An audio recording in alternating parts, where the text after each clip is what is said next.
What's good, YouTube, man? It's your boy Stay Alive 16. I'm back with another video today, man. She was a rising actress. Her brother was a Crip turned killer, Doheen Pratt. You know what I'm saying, man? Let's get straight to the video, man. I really ain't got much to say, man. Like, I'm subscribed, y'all. Let's get to it. But the only thing I'm not understanding, like, was he already in the street, then it's just to become a superstar, or was she already a rising acting star and then he started getting involved in the streets? I don't know, man. The streets, bro, I just don't get it. I don't get it. I really don't. Growing up with a famous sister, Doheen Pratt had every reason to stay on the right path. But in the Oh, that answered my question right away. And you still chose to go in the streets, bro? Alright, bro. Growing up with a famous sister, Doheen Pratt had every reason to stay on the right path. But in the tough streets of Los Angeles, the choices you make can define your future. So what led this young man, once surrounded by family and love, into the violent world of gangs? And how did one fateful night change everything? This is the wild story of Doheen Pratt. Doheen Pratt might not be a household name in Hollywood, but he's got ties to the spotlight. Being the brother of actress Kyla Pratt, he's always been close to the world of fame, even if he's not the one in front of the cameras. Born on June 14th, 1990, in the U.S., Doheen started his journey in Los Angeles, California, the city where dreams are made and stars are born. Growing up in a place where the entertainment industry runs the streets, he was always surrounded by that Hollywood energy.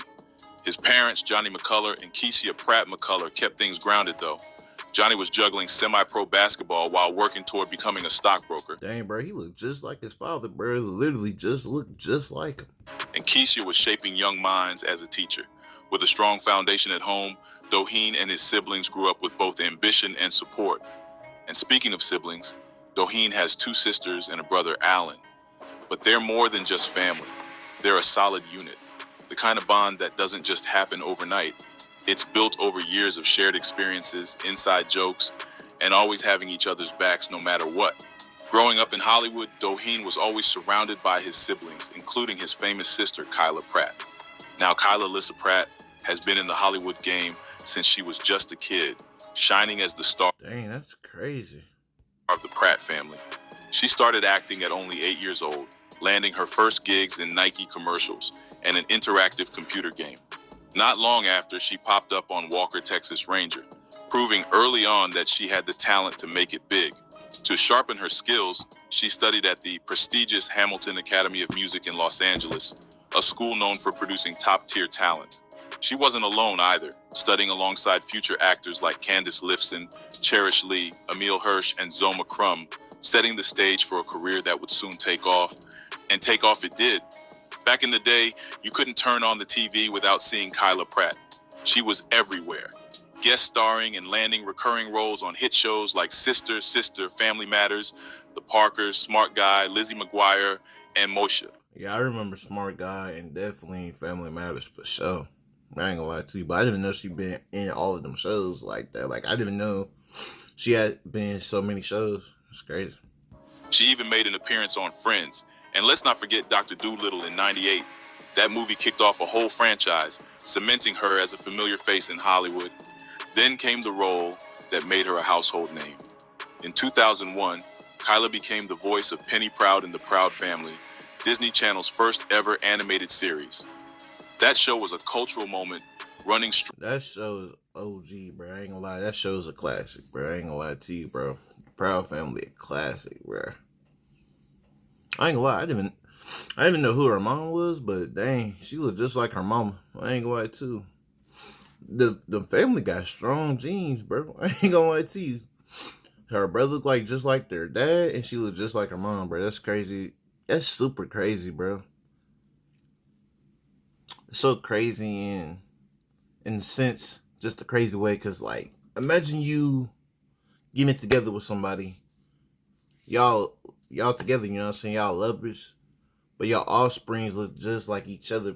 So it's like y'all watching y'all grow up as siblings in a way that's kind of crazy, bro. Like, what the? I know what I'm saying sound kind of weird, but like, that's kind of crazy though when you really think about it. That's crazy as hell. Until 2005. But Kyla wasn't just making waves in animation. Also that same year, she stepped into the role of Brianna Barnes on One on One, a UPN hit that lasted 6 solid seasons before wrapping up in 2006. Even years later, people still recognize her impact. In 2014, VH1 ranked her number 97 on their list of the 100 biggest child stars. But acting isn't her only talent. Kyla can sing too. She was part of the Disney Channel Circle of Stars covering Circle of Life, and she even sang It's All About Me from the Proud Family. With a career full I'll be right back. Hold up. I'm back, y'all. Of unforgettable roles and a dedicated fan base, Kyla Pratt continues to shine. But while Kyla was chasing her dreams, her younger brother, Doheen, was walking a different path. He got involved with gangs at just 12 years old, becoming an active member of the 190 East Coast Crips. Now, the 190 East Coast Crips, also known as the 190 East Coast Block Crips, aren't just another name in the streets. They're a well-established and active African-American gang that's been holding down the east side of Carson, California for decades. They're part of the larger East Coast Crips, a notorious faction with deep roots in LA's gang culture.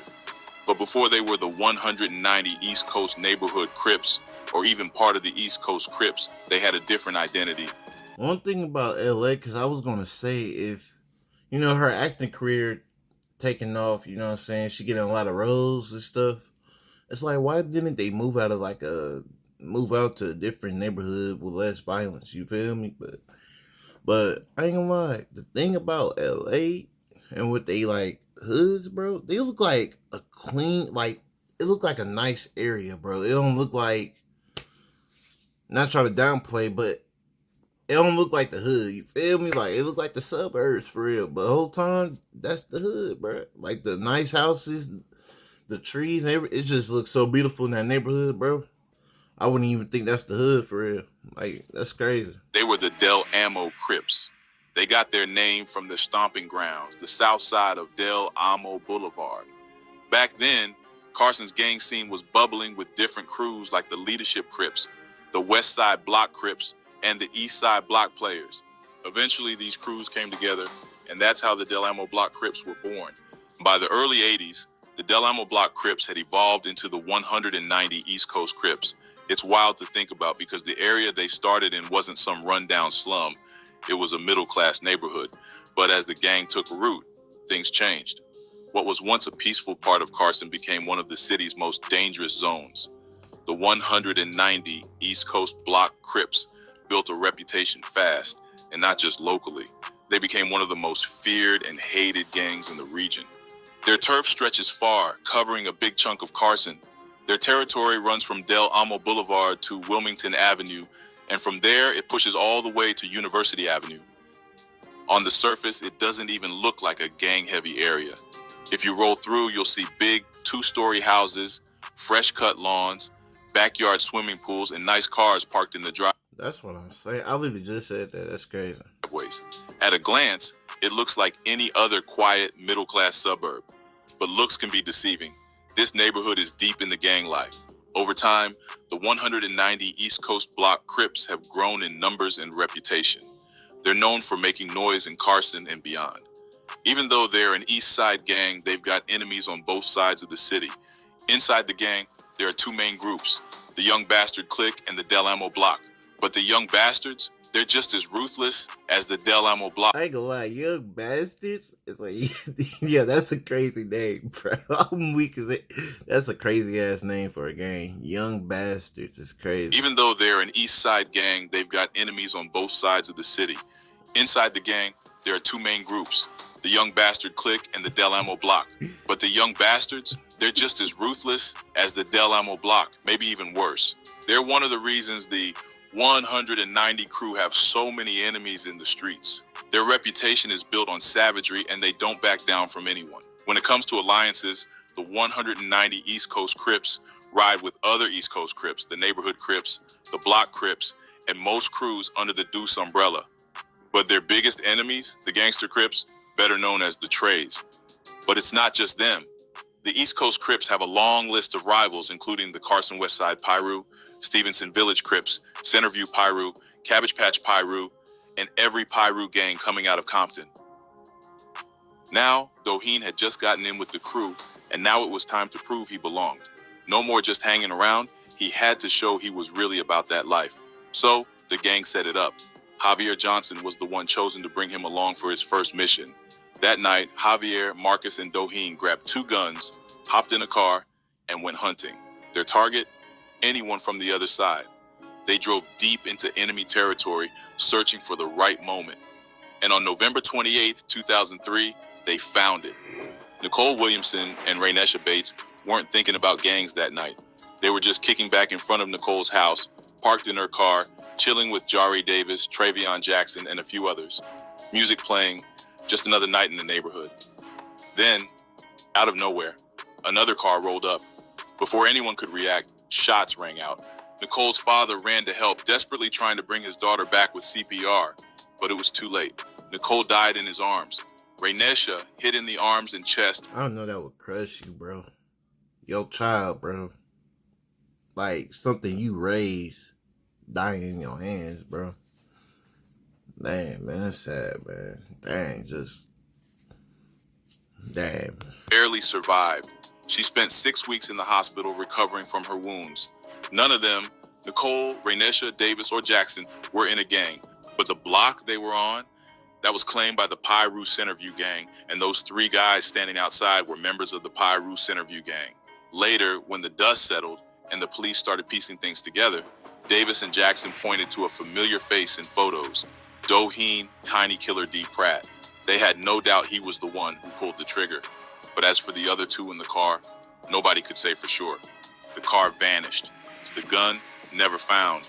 The bullets taken from the scene matched a few different types, a .38, a .357 revolver, maybe even a 9mm. But one thing stood out. No shell casings were left behind. Then in May 2005, about a year and a half after the shooting, 2 detectives from the Los Angeles County Sheriff's Department, Mitch Lohman and Mitch Robeson, sat down with a guy named Yonte Christian. Christian was part of the Bounty Hunter Watts gang, and they wanted to know what he knew about that night in November 2003.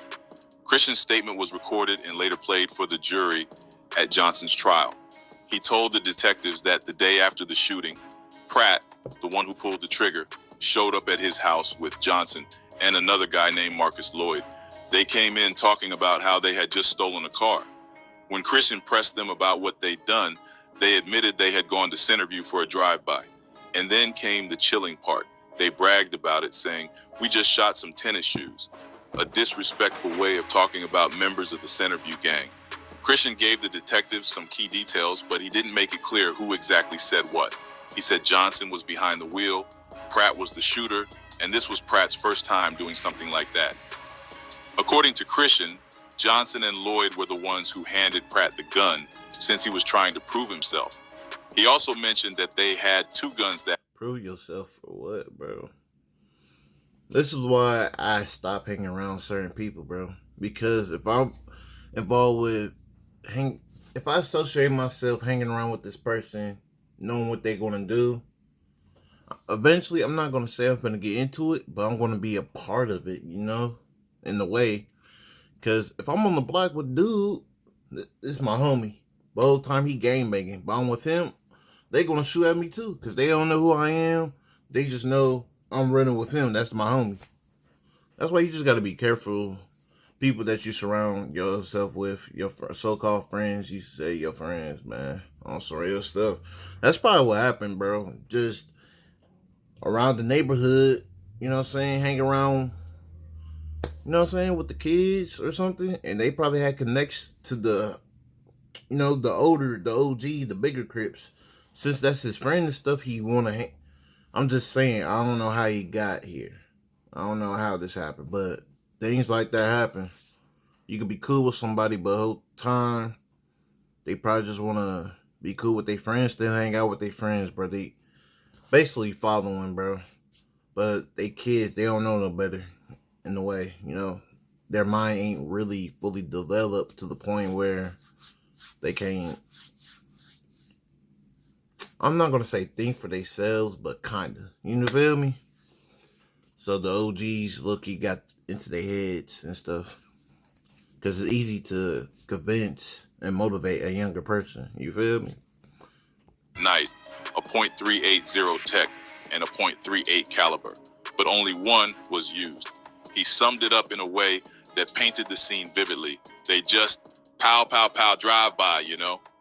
Detective Lohman then sat down with Marcus Lloyd, who was just a kid at the time, 14 or 15 during the interview, which meant he was between the ages of 12 to 14 when the shooting went down.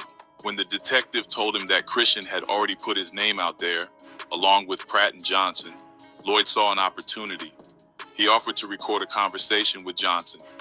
Trying to get some solid evidence, the police set it up. They put Lloyd and Johnson in a van together, wired up, and let the tape roll. Later, in court, parts of that recording were played for the jury. On it, Lloyd brought up the shooting, asking Johnson if he remembered when he shot that woman. Johnson didn't just remember, he owned it. Then he started bragging, talking about how his gang, the YBCs, ran everything, how nobody could touch them. Lloyd kept pushing, asking how nobody can't touch you, but they touching you right now, and you a member of that gang. Now you finna be locked up. They your mama daddy now, bro. And you talk about nobody can touch you, nobody can touch your gang. Like, come on, man. Stop being delusional, bro. You part of the gang. They got your ass, boy. And you can't go nowhere, bro. They your mom, your daddy. You gotta do what the police say now. Like, stop it.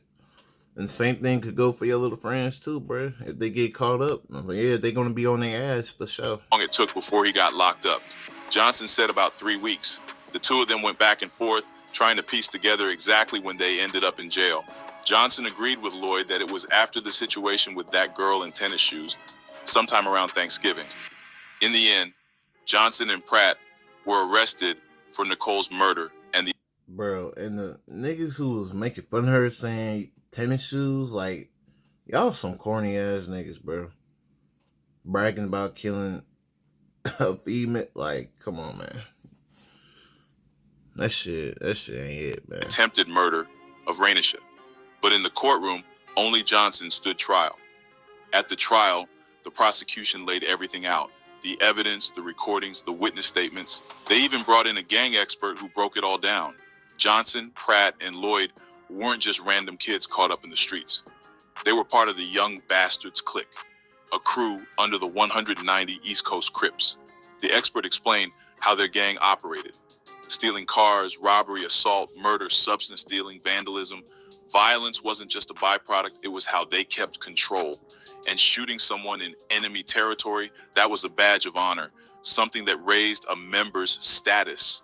When the prosecution asked what would push someone to do something like this, the expert made it clear it was about respect.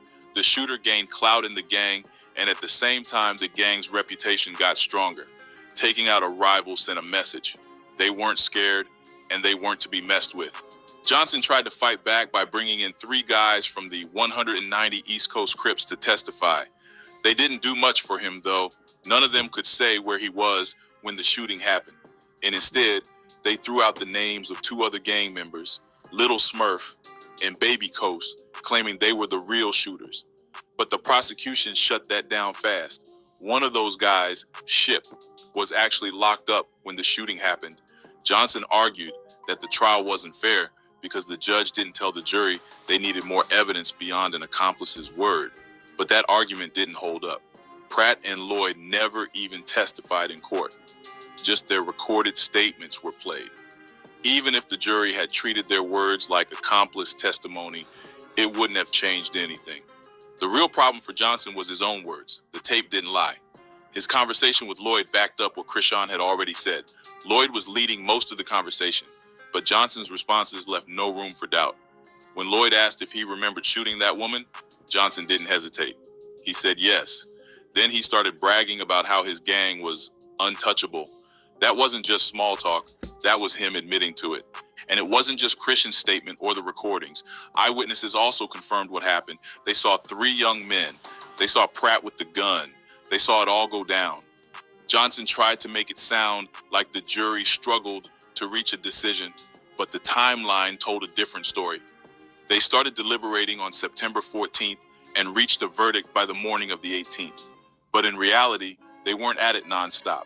They started late on the 14th, took the weekend off, and wrapped it up Monday morning. When you cut out the breaks, they really only deliberated for about a day. As for Johnson's claim that the trial violated his constitutional rights, there was nothing to back that up. The cases he cited didn't even apply. He threw it out there, but there was no real argument behind it.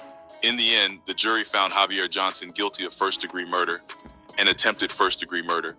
They also ruled that a gun was used in the crime, that it caused one death and left another person seriously injured, and that the crime was committed to benefit a street gang.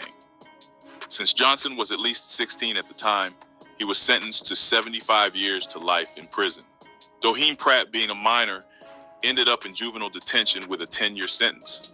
If he had been 14 at the time, the district attorney could have tried him as an adult, which might have meant life in prison.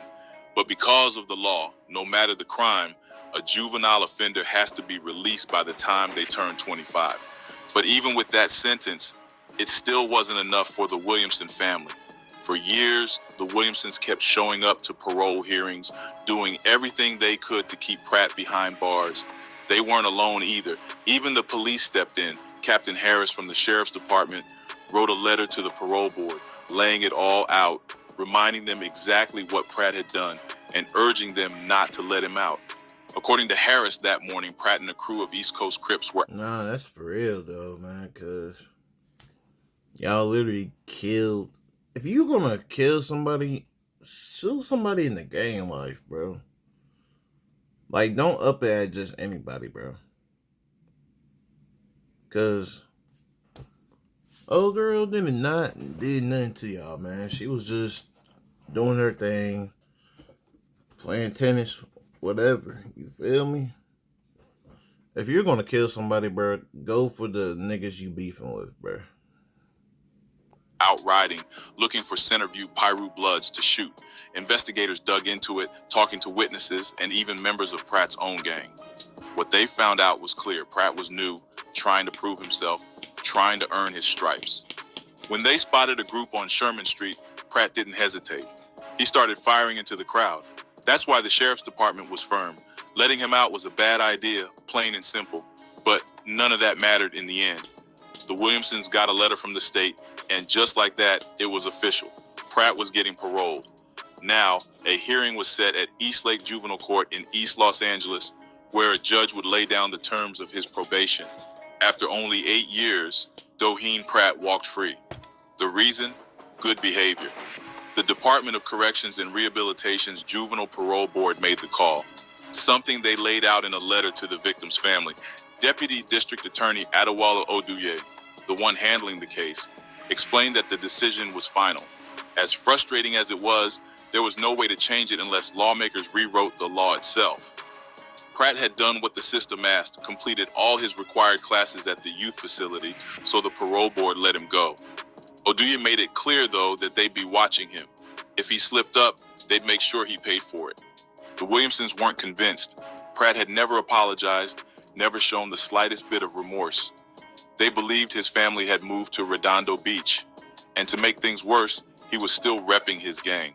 Now he was being looked at as an OG, someone younger members respected. The whole thing was unbelievable to them. Mr. Williamson couldn't wrap his head around it. OG for killing the girl. Telling you, bro, the mentality's stupid with these niggas, bro. I'm telling you, bro. The mentality is crazy with these people. These street people. People got longer sentences for drunk driving, yet here was his daughter's killer, walking free. To him, Pratt wasn't just some kid who made a mistake. He was a murderer, a killer. Nicole was only 19 when Pratt took her life on November 29th, 2003. Now he was out, and it felt like a slap in the face. The judge gave Pratt a... Nah, that's crazy, though. Imagine he getting out and he living life, bro. It's not like this nigga really struggling because his sister is a whole superstar. That's crazy, bro. I'll be shitty too. It's like you kill my daughter, you get out, and then you up with your sister living as a superstar, nigga. Like, man, fuck out of here, bro. I would be mad as shit too, bro.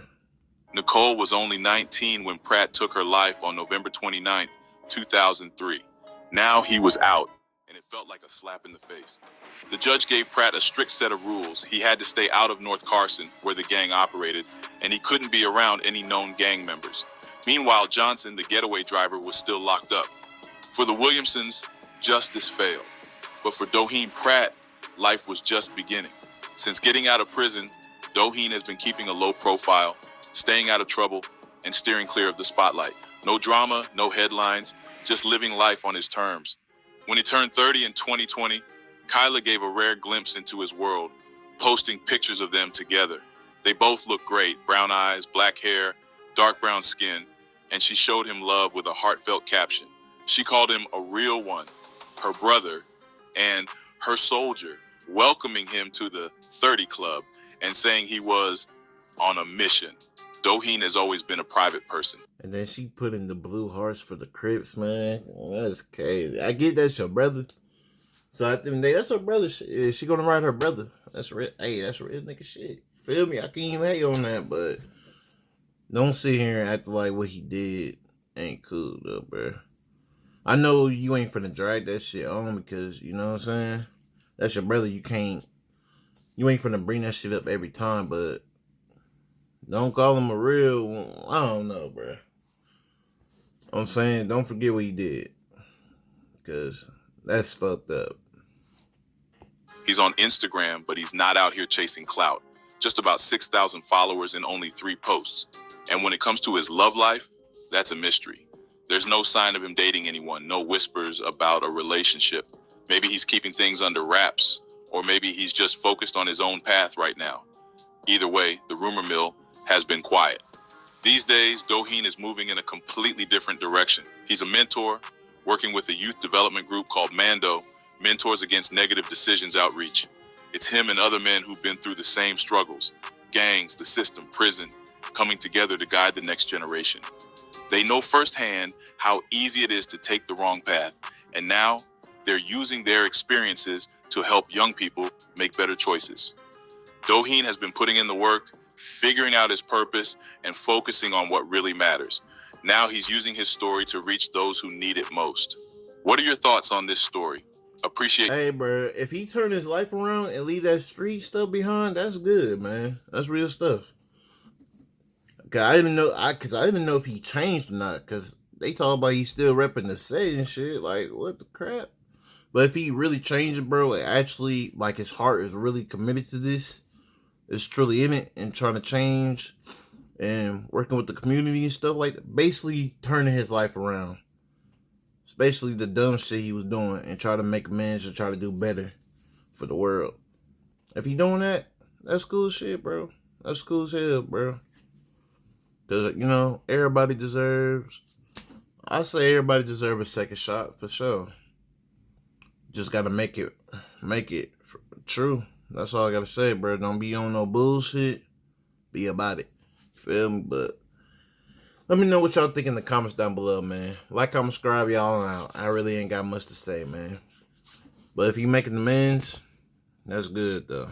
And left that shit behind, that's good for sure, man.